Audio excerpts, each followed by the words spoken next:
এবার থেকে রেলপথে জুড়ে গেল মা সারদার স্মৃতিধন্য জয়রামবাটি। কোথা থেকে কখন পাবেন এই ট্রেন, দেখুন সম্পূর্ণ ভিডিওটি। জয়রামবাটি কামারপুকুর বাঙালির আবেগের জায়গা।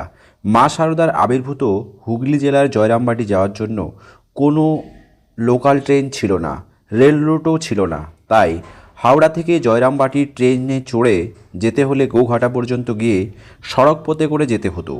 কেউ যদি বাঁকুড়া হয়ে জয়রামবাটি যেতে চাইতেন তাহলে বাঁকুড়া ময়নাপুর মেমু লোকালের উপর নির্ভর করতে হতো। এবার সেই রেলপথ প্রশস্ত হচ্ছে সারদা মায়ের জন্মভিটে গ্রাম জয়রামবাটি পর্যন্ত। আজ রবিবার 18 জানুয়ারি থেকে একটি ট্রেনে চেপেই পৌঁছে যাবেন জয়রামবাটি। এই নতুন রেলপথের উদ্বোধন করবেন প্রধানমন্ত্রী নরেন্দ্র মোদী। জয়রামবাটি ট্রেনে চেপেই যাওয়া যাবে বাঁকুড়া থেকে। এবার সারদা মায়ের জন্মস্থান জয়রামবাটি ট্রেনে চেপে যাওয়া যাবে। বাঁকুড়া ময়নাপুরের মধ্যে চালু ছিল এই লোকাল মেমু ট্রেন, সেটি এখন জয়রামবাটি পর্যন্ত যাবে। সোমবার 19 জানুয়ারি থেকে রোজ চলবে এই ট্রেনটি, সোশ্যাল মিডিয়ায় জানিয়েছেন রেল কর্তৃপক্ষ। বাঁকুড়া ও ময়নাপুরের মধ্যে রয়েছে 8টি ট্রেন।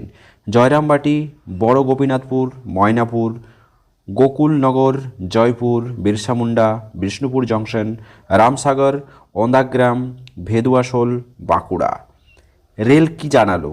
রেলের পক্ষ থেকে জানানো হয়েছে 680966 680995 বাঁকুড়া ময়নাপুর বাঁকুড়া এএমইউ প্যাসেঞ্জার ট্রেনের পরিষেবা জয়রামবাটি পর্যন্ত সম্প্রসারিত হলো।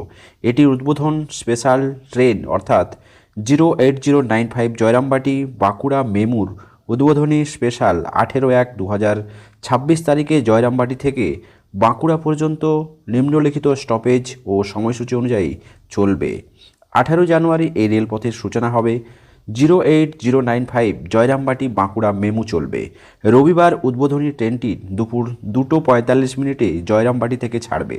বাঁকুড়া পৌঁছাবে বিকেল 5:15। এরপর দিনে 19 জানুয়ারি থেকে এই ট্রেনটি বাঁকুড়া ও জয়রামবাটির মধ্যে আপ ও ডাউন একবার করে চলবে। আগেই বাঁকুড়া থেকে ময়নাপুর পর্যন্ত রেল যোগাযোগ ছিল, এবার ময়নাপুরের সঙ্গে জুড়ে গেল জয়রামবাটি। পরবর্তীতে জুড়ে যেতে পারে শ্রীরামকৃষ্ণের জন্মভিটে কামারপুকুরও। শনিবার মালদা থেকে প্রধানমন্ত্রী নরেন্দ্র মোদী উদ্বোধন করেন।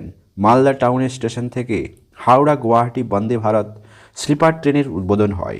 নতুন বছরের প্রথমবার পশ্চিমবঙ্গে এসে বাঙালির আবেগের হাওড়ায় নিজেদের পালে টানার চেষ্টা করছেন প্রধানমন্ত্রী, কিন্তু শেষ অবধি পশ্চিমবঙ্গের রায় দেবে কার পক্ষে সেটাই এখন দেখার বিষয়।